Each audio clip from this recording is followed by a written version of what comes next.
Hi Dean. Hi, Barry, is it? It's Barry, yeah. We chatted on the phone yesterday. Yeah. You made it. Yeah, I did. Horrible day, isn't it? It's atrocious. Yeah. Not a great day to be looking at cars, but we'll try and make it work for a while. We put the car into the handover bay there, so so at least we won't be getting soaked while having a look at it. But you know, well, listen. I suppose we'll just have a quick chat here. We'll just to make sure that this is the right car for you, Yeah. that it suits your needs and all that kind of stuff, and then gonna have a quick look around it, and then we're gonna head out on a test drive so you get a proper feel for it, and we'll see where we go from there. Is that right? Yeah, perfect. Yeah, perfect. Now listen, obviously you're here to look at the lovely Q4 we have. So it's an electric car. Do you have any kind of experience with electric cars? Have you had one before, or? No, so I haven't had any electric cars in the past. I've done a little bit of research, so I'm kind of hoping this car here is going to be the car for me. Absolutely. And if I may ask, obviously there's plenty of electric cars out there. How come you're drawn to Audi? Well, I currently do have an A4. Oh, so, lovely. Yeah. I love it, but I just want a second car, so I'm kind of thinking about going down the electric route because I've heard nothing but benefits. Yeah, absolutely. And obviously in regards to your own A4, like what has drawn you to it in the first place, like drawn you to Audi and stuff? To be honest, I just like the shape of them. Like, I like the look of the car. The design. Yeah, the design. Yeah, to be fair, that's most customers, one of the biggest reasons to buy an Audi essentially is the way they look. Yeah. You know, we'll see, I'll outline a few of them. There's lots of different kind of design cues and stuff like that that are ubiquitous across all Audis, that make them all kind of look lovely, lovely on the road and stuff like that. So I'll outline a few of them later on. Yeah, and if I may ask, so would you be you wouldn't be trading in your A4 because obviously you didn't mention on the phone. No. So I wouldn't be trading it in. I'm like looking to buy a second car. And would this be kind of would this be a car for yourself, or would you be sharing it, or kind of? So I'm going to be sharing it with my wife. So it's just going to be a family car. Okay. So I assume you're going to be keeping your A4 most of the time. Is she going to be driving the Q4 then? Yeah. Yeah. So with the Q4, my wife's going to be driving it. I'm just going to be using an electric car, hopefully for work. Yeah, absolutely. Well, listen, we're going to organize. Later on. I'll just grab a few kind of maybe details of for herself. What's her name, by the way? It's Emma. Emma, lovely. So we're going to obviously organize for her to also pop in. Maybe you guys can both pop in, or her on her own, just so she can also have a test drive and obviously have a look at the car and see if it's right for both of you. Yeah. So, would it, as you said, it would be a kind of a family car. So, kind of, is it kind of, would it be bring the kids to school, kind of all that kind of stuff? Yeah, no, that's what it's going to be used for. Yeah. Do you guys bikes in the back, all that kind of stuff? Yeah, on the weekends we go up to the mountains and all that, take the mountain bikes with us. Because it's a very spacious car, so obviously I imagine you need the space to be looking at it, So now there's lots of space in it, so I'm going to show you that as well.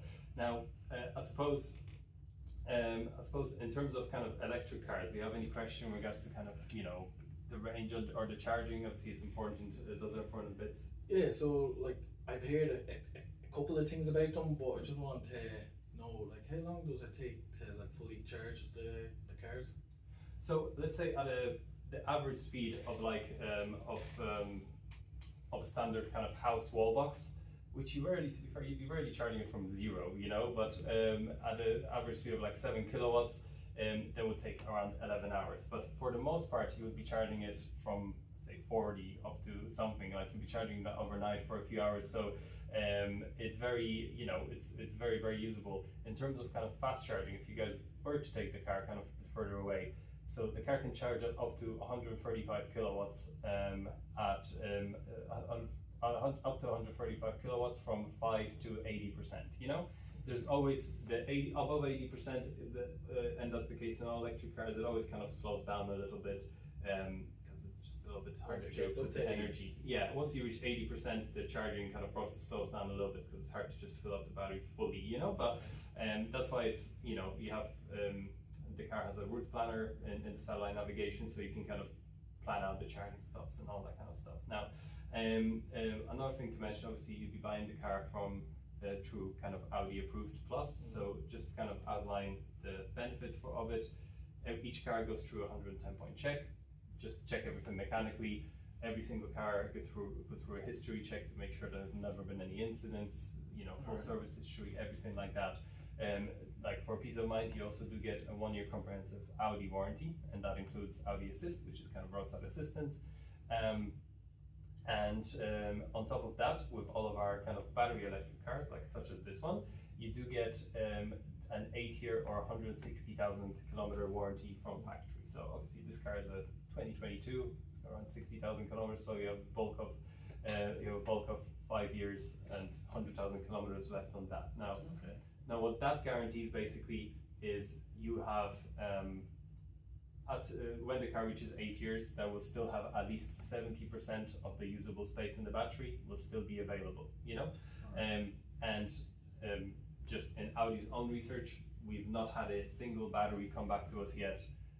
Even on the first, you know, the bigger e-trons, you've probably seen those on the road. We've been making them since 2018, and even on those, we've never had a battery that has come into us that had less than 80% of charge remaining. So they are extremely durable, and you have that kind of peace of mind with the factory warranty as well. Now, I suppose, do you have any questions yourself that kind of you've been wondering about? Yeah, so what would be the cost in charging?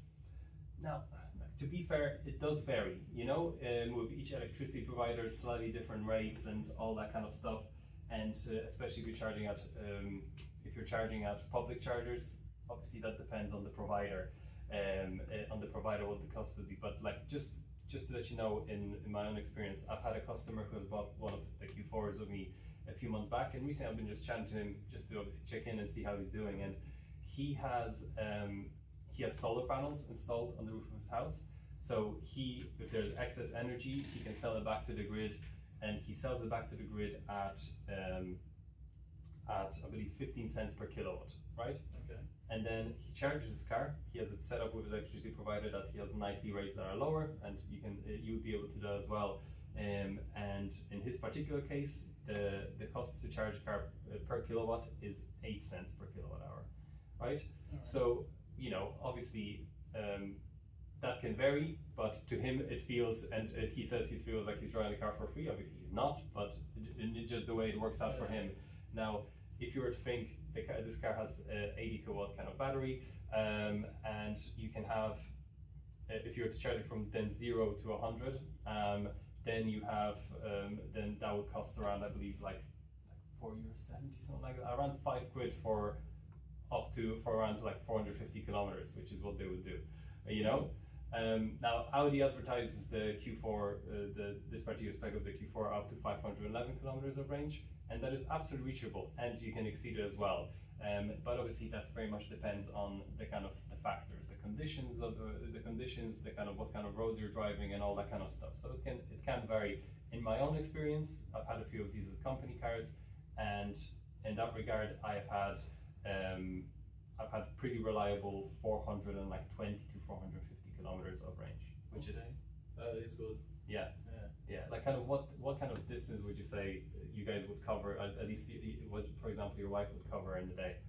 I would say, realistically, we're talking probably traveling from, say, Drogheda to about Dundalk, like just back and forth. Yeah. So like obviously there's enough.